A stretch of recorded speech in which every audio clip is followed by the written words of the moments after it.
Esprit spot शावरेन 251 episode में हमें दिखाया जाता है कि सुप्रीमो मेंबर हान को भी डूग फैग और उसके सभी साथियों के साजिश के बारे में पता चल गया होता है। इसके बाद वह इनसे कहती है कि तुम्हारे पास पांचों फैमिली के द्वारा दी गई सारी चीज है, लेकिन इसके बाद भी तुम सबने दुश्मनों का साथ दिए हो। यह हम सभी के लिए बहुत ही चिंता की बात है। तुम सभी को इसका सजा जरूर मिलेगा। तभी इसके बारे में सुनते ही डूग फैग और उसके साथी मेंबर हान से माफी मांगने लगते हैं, जिस पर मेंबर हान कहती है कि अब तुम लोग ने अपनी गलती को एक्सेप्ट करने में देरी कर दिया है, क्योंकि अगर हर कोई तुम लोगों का जैसा बिहेव करने लगा तो इस तरह से इंसानियत को खत्म होने में थोड़ा सा भी टाइम नहीं लगेगा। जिसके बाद हमें पता चलता है कि इनको वार्निंग देने के लिए बाकी सुप्रीमो मेंबर को बुला लिया जाता है और इसके अलावा इन पांचों के पहचान को खत्म करने का डिसाइड कर लिया जाता है। इसके बाद हम देखते हैं जिसके बारे में जानकर वह सभी काफी परेशान हो जाते हैं, लेकिन असल में वह सब इसके बारे में कुछ कर नहीं सकते थे और इस तरह से उन पांचों के पहचान को खत्म कर दी जाती है। इसके अलावा हम देखते हैं कि इन लोगों के मैजिक वेपन को भी वापस ले लिया जाता है, लेकिन यह सब कुछ इनके लिए काफी नहीं होता और हम देखते हैं इनको हजारों साल के लिए रिपेंट हॉल में कैद कर लिया जाता है। तभी जनरल मेंबर हान से कहता है कि यहाँ का सिचुएशन धीरे धीरे खराब होती जा रही है। अब तो डीमन क्लाइंट हमारे तरफ धीरे धीरे आने लगे हैं, लेकिन वे असल में उनके साथ फाइट करने के लिए तैयार नहीं है, क्योंकि इनके पास में डीमन एस्प्रिट एरो की सप्लाई ही नहीं है। इसीलिए जनरल उनसे कहता है कि अगर हम इस तरह से लड़ने के लिए गए तो इस तरह से वहाँ पर हमारे बहुत सारे सोल्जर मारे जाएंगे। तब इसके बारे में सुनकर मेंबर हान कहती है कि अब हमें किसी भी कीमत पर शिनजुआन को ढूंढ कर लाना होगा। यह सारा जिम्मेदारी जनरल के ऊपर छोड़ देती है। इसके बाद अगले सीन में हम देखते हैं एक सोल्जर इस बारे में बताने के लिए बाय वी अंग के पास आता है और उसे कहता है कि अगर शिनजुआन ने डीमस एस्प्रिट एरो का प्रोडक्शन शुरू कर दिया तो इस तरह से सारी परेशानी दूर हो जाएगी। लेकिन इसके बारे में सुनकर वाई वी इंग उससे कहती है कि शिनजुआन अभी तो शौर्य पद का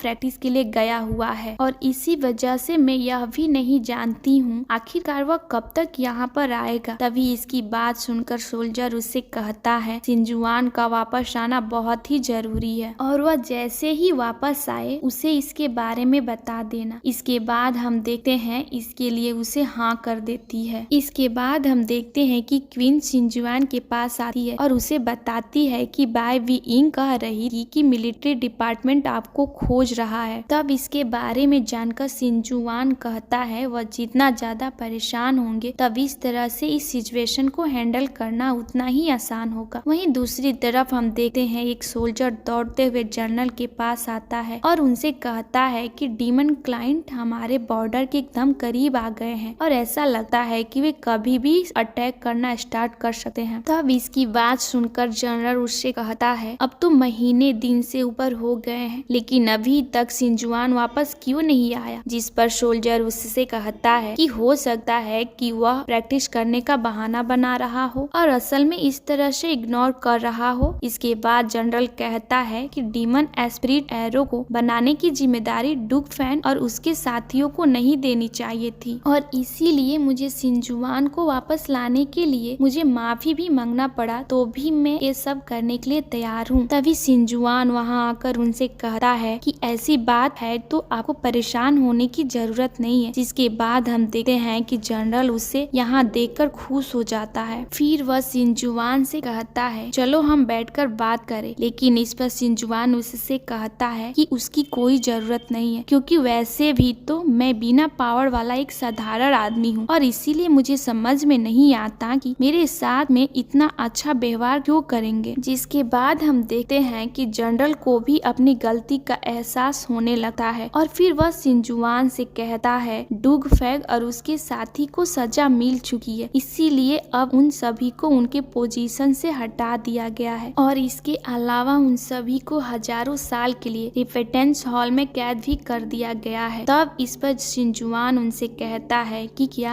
आपने मुझे इसी के बारे में बात करने के लिए बुलाया था। जिसके बाद हम देखते हैं जनरल उसको आराम से बैठने के लिए कहता है और और उसे बताता है कि इस समय बॉर्डर की हालत बहुत ही ज्यादा खराब है, इसीलिए सभी सुप्रीमो मेंबर चाहते हैं कि तुम तियांगो आइलैंड का नया मास्टर बन जाओ, ताकि इस तरह से हम एरो का प्रोडक्शन स्टार्ट कर सके। लेकिन इस बार शिनजुआन कहता है कि अब तो तियांगो आइलैंड मेरा नहीं है, जिस पर जनरल उससे कहता है कि तुम्हें इसके बारे में चिंता करने की कोई जरूरत नहीं है, क्योंकि अब तियांगो आइलैंड और वहाँ के सारे चीजों को फिर से तुम्हें वापस कर दिया जाएगा। तभी शिनजुआन उनसे कहता है, पिछली बार मैं वहाँ पर मैंने अपना सारा मनी को लूज कर दिया और इसी वजह से मैं वहाँ पर इसकी प्रोडक्शन स्टार्ट नहीं कर पाऊंगा। यह सुनकर जनरल उससे कहता है कि सुप्रीमो मेंबर ने तुम्हें 10 बिलियन का फंड देने का वादा किया है, जो कि असल में तुम्हारे लिए रहेगा। लेकिन यह सुनते ही शिनजुआन गुस्से में वहाँ से जाने लगता है, जिसे देखकर जनरल उससे रोकते हुए कहता है कि पहले तुम इसके बारे में बात तो कर लो। तब इस पर शिनजुआन उससे कहता है, इसके लिए केवल मुझे 10 बिलियन देना चाहते हो, लेकिन आपको पता होना चाहिए इतने फंड से कुछ भी नहीं हो पाएगा। अब तो ऐसा लगता है कि सुप्रीमो मेंबर इससे ज्यादा नहीं दे पाएंगे। जिसके बाद इसके बारे में सुनकर जनरल उसे पूछता है कि तुम्हें कितना चाहिए। तब शिनजुआन कहता है कि क्या तुम इसके लिए 100 बिलियन दे पाओगे। लेकिन इसके बारे में सुनते ही जनरल काफी परेशान हो गया और फिर उससे कहता है कि इतना तो पूरा मिलिट्री डिपार्टमेंट का 1 साल का खर्चा आता है। जिस पर शिनजुआन उनसे कहता है कि क्या उसमें डीमन एस्पिरिट एरो का बजट भी शामिल है। इसके इस बात पर जनरल कुछ नहीं कह पाता है। इसके बाद फिर शिनजुआन कहता है कि अगर तुम इतना फंड नहीं दे सकते हो तो रहने दो। लेकिन तभी जनरल उसे कहता है कि मैं 5 सुप्रीमो मेंबर की तरफ से मैं प्रॉमिस करता हूँ कि अगर तुम्हें उतना मनी नहीं दिया गया तो मैं अपना सारा संपत्ति तुझे दे दूंगा। जिसके बाद हम देखते हैं कि शिनजुआन भी अब इसके लिए मान गया था और वह जनरल से कहता है कि अब मैं डीमन एस्पिरिट एरो के प्रोडक्शन को स्टार्ट कर दूंगा। लेकिन इसी के साथ वह कहता है कि यहाँ अभी बहुत सारे ऐसे लोग हो सकते हैं जो फिर से मेरे बनाए गए चीजों को चुरा लेंगे। तब जनरल उससे कहता है कि हम तियांगो आइलैंड के निगरानी के लिए फोर्स का अरेंज कर देंगे। जिसके बाद हम देखते हैं शिनजुआन भी जनरल से थैंक यू बोलकर वहाँ से चला जाता है। लेकिन तभी उसे पता चलता है कि लुसियान उससे मिलना चाहती है। इसके बारे में सुनकर वह बहुत ज्यादा खुश हो जाता है। इसके बाद हम देखते हैं कि वह तुरंत लुसियान से मिलने के लिए आ गया होता है, जहाँ पर लुसियान उसे फिर से तियांगो के मास्टर बनने के लिए बधाई देती है। लेकिन तभी उसी वक्त हम देखते हैं कि शिनजुआन तुरंत उसे अपने गले से लगा लेता है और कहता है कि मैंने तो उम्मीद ही नहीं किया था कि तुम मुझसे मिलना चाहती हो। तब लुसियान कहती है कि मैं मिलिट्री एस्टेब्लिश को एक्टिवेट करना चाहती हूँ, लेकिन फिर भी मिलिट्री डिपार्टमेंट से मिलने वाला फंड बहुत ही कम है, इसीलिए मैं डीमन एस्पिरिट एरो को ट्रांसपोर्ट करने में मैं तुम्हारी मदद करना चाहती हूँ। यह सुनकर शिनजुआन भी उसे कहता है, मैं भी इसी के बारे में सोच रहा और ऐसा लगता है कि तुम इसमें काफी मदद कर पाओगे। उसके बाद हम देखते हैं लुसियान प्रॉफिट का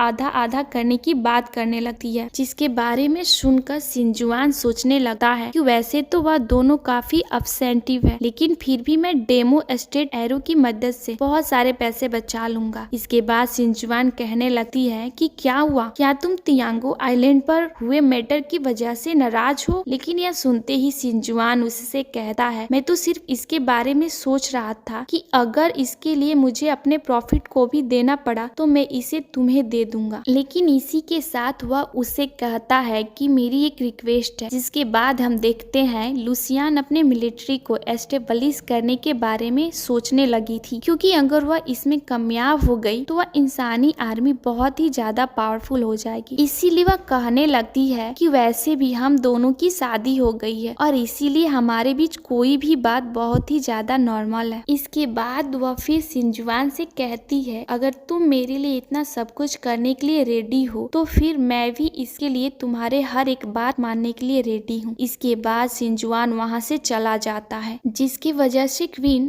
वाई विंग की मदद के लिए आती है। फिर वह उससे बताती है कि इन सारे क्रीचर्स को रोकना बहुत ही जरूरी है। इसके बारे में सुनकर वाई विंग कहती है कि इसकी गार्डिंग सुप्रीम मेंबर कर रही थी। तब क्वीन उससे बताती है कि उन डीमन क्रीचर्स ने बहुत आसानी से मेंबर हान को डाइवर्ट कर लिया है, क्योंकि असल में उनका आउटर डिफेंस बहुत ज्यादा पावरफुल है। इन्हीं क्रीचर्स के वजह से हर साल हमारे लाखों की आर्मी मारी जाती है। तब इसके बारे में जानकर वाई विंग कहती है कि सिंजुआन यहाँ पर नहीं है तो क्या हुआ, अब इनको रोकने के लिए हमें ही कुछ करना पड़ेगा।